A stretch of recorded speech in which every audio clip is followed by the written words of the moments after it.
ಈ ದೇವಸ್ಥಾನ 1972ರಲ್ಲಿ ಶಂಕುಸ್ಥಾಪನೆಯಾಗಿ 1978ರಲ್ಲಿ ಪ್ರತಿಷ್ಠಾಪನೆ ಆಗಿರುತ್ತದೆ. ಆವತ್ತಿನಿಂದ ಇವತ್ತುವರೆಗೂ ಸಹ ಪ್ರತಿ ವರ್ಷವೂ ಪೂಜಾ ಕಾರ್ಯಕ್ರಮಗಳು ನೆರವೇರಿಸ್ತಾ ಬರ್ತಾ ಇದೆ. ಇಲ್ಲಿ ಪ್ರತ್ಯೇಕತೆ ಏನಂತಂದರೆ, ವರ್ಷದಲ್ಲಿ ಮೊದಲನೇ ದಿನ ಯುಗಾದಿ ಹಬ್ಬ ಅಂತ, ಯುಗಾದಿ ಹಬ್ಬದ ದಿನ ತುಂಬ ವಿಜೃಂಭಣೆಯಾಗಿ ಜ್ಯೋತಿ ಮಹೋತ್ಸವವನ್ನು ಕಾರ್ಯನಿರ್ವಹಣೆ ಆಗ್ತದೆ. ಆಷಾಢ ಮಾಸ ಅಮಾವಾಸ್ಯೆ ದಿನ ಅಮ್ಮನವರ ಜಯಂತಿ ಬರುತ್ತದೆ. ಆವತ್ತಿನ ದಿನಾನೂ ಅಷ್ಟೇ ತುಂಬ ವಿಜೃಂಭಣೆಯಾಗಿ ಪೂಜೆಗಳನ್ನು ನೆರವೇರುತ್ತೆ. ಹಾಗೆ ನವರಾತ್ರಿಗಳಲ್ಲಿ 9 ದಿನಾನೂ ಸಹ ಅಮ್ಮನವರು ನಾನಾ ವಿಧವಾದ ಅಲಂಕಾರಗಳಲ್ಲಿ ಅಮ್ಮನವರ ದರ್ಶನ ಎಲ್ಲರಿಗೂ ಕೊಟ್ಟು ವಿಜೃಂಭಣೆಯಾಗಿ ಪೂಜೆಗಳನ್ನು ನೆರವೇರುತ್ತೆ. ಹಾಗೆ ವಾರ್ಷಿಕೋತ್ಸವ ಅಂತ ನಡೆಯುತ್ತೆ. ಪ್ರತಿ ವರ್ಷದಲ್ಲೂ ವಿಜೃಂಭಣೆಯಾಗಿ 4-5 ಸರಿ ತುಂಬ ಚೆನ್ನಾಗಿ ಪೂಜೆಗಳನ್ನು ನೆರವೇರುತ್ತೆ. ಇಲ್ಲಿ ಪ್ರತಿ ನಿತ್ಯನೂ ಪೂಜೆಗಳನ್ನು ಶೈವಾಗಮ ರೀತಿಯ ಪೂಜಾ ಕಾರ್ಯಕ್ರಮ ನೆರವೇರುತ್ತೆ. ಪ್ರತಿ ಶುಕ್ರವಾರ ಮತ್ತು ಮಂಗಳವಾರ ಸಹ ಪಂಚಾಮೃತ ಅಭಿಷೇಕಗಳನ್ನು ನಡೆಯುತ್ತೆ. ಹಾಗೆ ಶುಕ್ರವಾರ ಭಕ್ತಾದಿಗಳು ತುಂಬ ಬಂದು ಅಮ್ಮನವರು ಅನುಗ್ರಹಕ್ಕೆ ಪಾತ್ರರಾಗ್ತಾರೆ. ಇಲ್ಲಿ ವಿಶೇಷತೆ ಏನು ಅಂತಂದರೆ, ವಿವಾಹಕ್ಕೋಸ್ಕರ ಯಾರು ವಿವಾಹ ಆಗಿಲ್ಲ ಅಂತ ಬಂದವರಿಗೆ ವಿವಾಹ ಆಗುತ್ತೆ. ಹಾಗೆ ಉದ್ಯೋಗ ಇಲ್ಲ ಅಂತಂದವರಿಗೆ ಉದ್ಯೋಗ ಪ್ರಾಪ್ತಿಯಾಗುತ್ತದೆ. ಹಾಗೆ ನಾನಾ ಕಷ್ಟವನ್ನು ಅನುಭವಿಸುವವರೆಗೂ ಸಹ ಆ ಕಷ್ಟಗಳ ನಿವಾರಣೆಯಾಗಿ ಸುಖ ಆನಂದ ಎಲ್ಲನೂ ನೆಮ್ಮದಿನೂ ಬರುತ್ತೆ.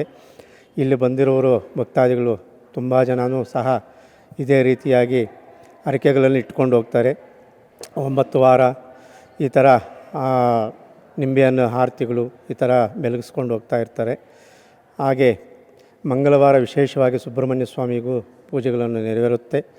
ಮಂಗಳವಾರ ಬಂದು ಅಲ್ಲಿ ಸುಬ್ರಹ್ಮಣ್ಯೇಶ್ವರನಿಗೆ ತೊಗರಿಬೇಳೆ ಅಭಿಷೇಕ ಮತ್ತು ವೇಲುಮುರುಘ ಅಂತ ಪಂಚಾಮೃತ ಕ್ಷೀರಾಭಿಷೇಕವನ್ನು ಮಾಡ್ತಾರೆ. ಈ ಮಂಗಳವಾರ ವಿಶೇಷತೆ ಏನು ಅಂತಂದರೆ, ಕೆಲವರಿಗೆ ವಿವಾಹಕ್ಕೋಸ್ಕರ ಜಾತಕದಲ್ಲಿ ಕುಜದೋಷ ಅಂತ ಇರುತ್ತೆ. ಆ ಕುಜದೋಷ ನಿವಾರಣೆಗೋಸ್ಕರ ಸುಬ್ರಹ್ಮಣ್ಯೇಶ್ವರ ಪೂಜೆಯನ್ನು ಮಾಡ್ತಾರೆ.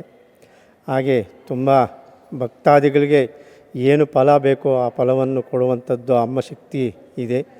ఈ చౌడేశ్వరి మాత టెంపుల్ చాలా బాగా మెయింటైన్ చేసి ఉంచడం, పూజారి గారు చాలా బాగా పూజలు చేయించడం వల్ల ప్రతి మంగళవారం నేను మా భార్య వస్తాము ఇక్కడికి. కార్తీక సుబ్రహ్మణ్య స్వామి గారు పూజ చేస్తాము, చౌడేశ్వరి మాత దండం పెట్టుకొని పూజ చేసుకుంటాం, గణేష్ చూసి దండం పెట్టుకుంటాం. ఈ టెంపుల్ ఇంత బాగా మెయింటైన్ చేశారు, ఇంత బాగా పూజలు అవుతున్నాయి.